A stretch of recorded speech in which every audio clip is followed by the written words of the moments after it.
Nonostante una situazione complessa a livello internazionale, il numero totale di imprese liguri è aumentato, un dato non scontato, considerate le incertezze economiche per il futuro e il fatto che accade in una regione sempre più anziana.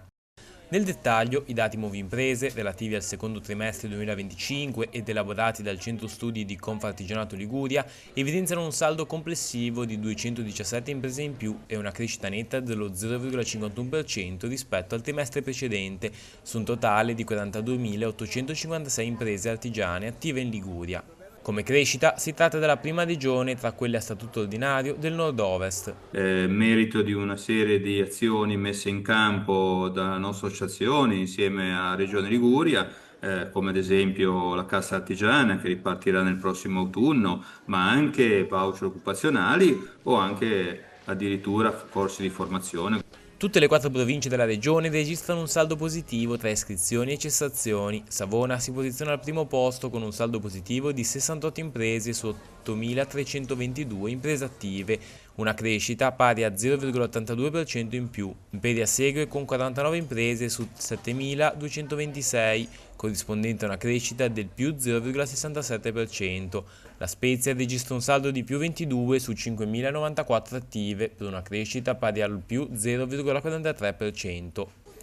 Genova ha il numero assoluto più elevato di imprese, 22.214 attive, pur con una percentuale di crescita più contenuta pari allo 0,35%, ossia 78 in più.